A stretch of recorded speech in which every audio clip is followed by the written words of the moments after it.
How's it going, film nerds? My name is Ryan Walsh. Today we're going to be figuring out exactly how powerful is Aquaman within the Aquaman movie, and by the end of the video we're going to see exactly if he can go toe-to-toe with someone as powerful as Superman or even the Justice League. So let's get into it. Now, I think a lot of people look at Aquaman and really just see the character only being able to swim underwater and talk to fish, and that's all they really know about him. I mean, at least that's the way that the media really portrays Aquaman. Scream all you want. Nobody can hear you out here. I can. Aquaman, help! Hey, let her go.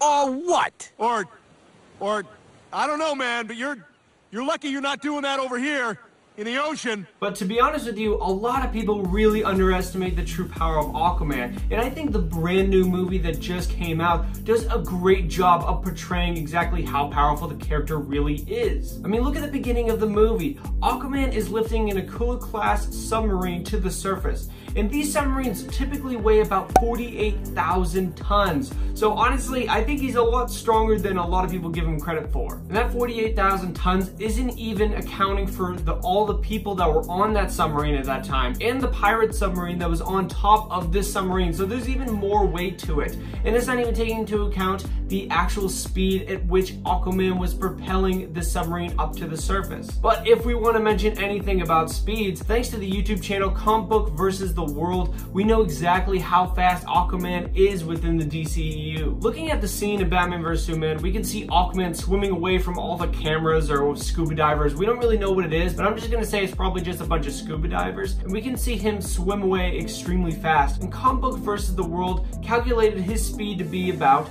3,507 miles per hour or 5,644 kilometers per hour, which is 4.5 times the speed of sound, which is why you actually see a sonic boom underwater in that scene. His strength and speed aren't even his most powerful abilities if you really think about it. A big overlooked ability that Aquaman has is the ability to withstand the water pressure of the deepest parts of the ocean. In the newest movie, we see Arthur Curry and Mira go down to the bottom of the Trench Kingdom, and I'm guessing that this is the DCEU equivalent to the Mariana Trench that's actually within the real world. So I'm gonna try to compare it to that, and if that's true that they were able to go down to the deepest part of that trench, that means he went down 35,756 feet within the ocean, or over 6.7 miles below surface. Now, that might not sound that impressive, but the thing is, the water pressure underneath that much water is about 15,000 pounds per square inch, and to a normal human being, that would completely crush that person in all different directions, probably making that person down to the size of a quarter or even a penny. This is why Aquaman during the movie was able to take a sword to the chest and it doesn't even go through his skin,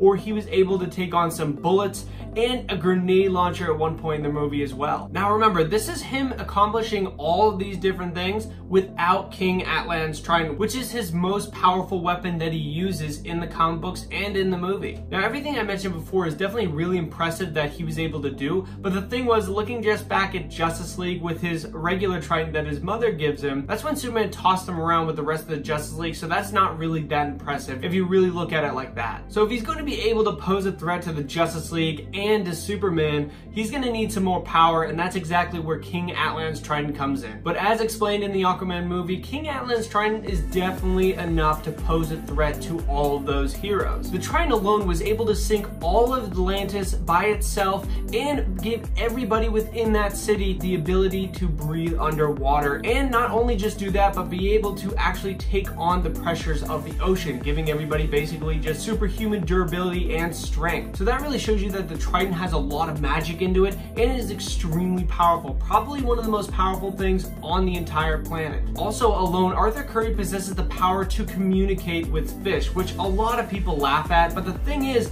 as shown in the Aquaman movie, that can be a really big asset to him. Now, being able to just communicate with like one fish or maybe just a couple of them isn't really that impressive, but when given the Trident, that's when Aquaman can amplify his powers and he can communicate with all of the sea creatures within the ocean, or at least just a giant army of them. And he not only was communicating with all of the sea creatures, but also a Kraken as well. Now, I know it's not called the Kraken within the movie, but I honestly forgot the name, so I'm not going to stress about it. I'm just going to call it the Kraken because that's literally what it is. And now, on top of all of that sea life that he has, he also has the technologically advanced Seven Kingdoms of Atlantis army at his disposal. So yeah, Aquaman has a ton of backup. But now for his most powerful ability, which is to control water. And now a lot of people may say, well, that's not that big of a deal. But the thing is, the Aquaman movie did a perfect job showing you exactly how powerful this is, because you can summon tsunamis at will, which can take out all of the surface world if you really wanted to, just like Ocean Master did within the movie.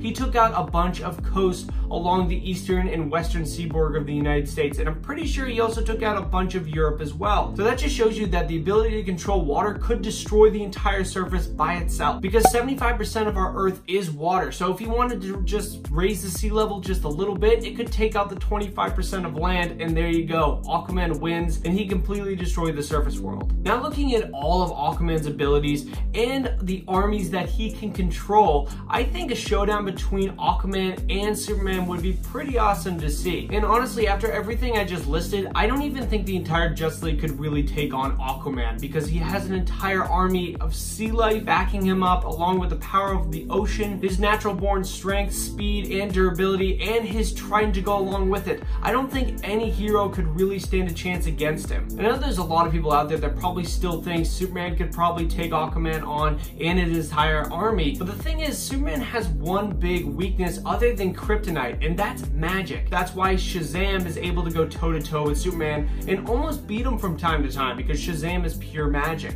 But the thing is, King Atlan's trident that Aquaman is wielding in the movie has a ton of magic in it. So I think that showdown between Aquaman and Superman within the Justice League movie, I think that would be completely different if Aquaman had King Atlan's trident by his side. But if you enjoyed this movie theory, definitely be sure to subscribe and turn on the bell notification right over here. Or if you want to see another superhero movie theory, you guys can check this one right out over here. It's about Avengers Endgame. But of course, thank you all very much for watching, and embrace your inner film nerd. Bye-bye.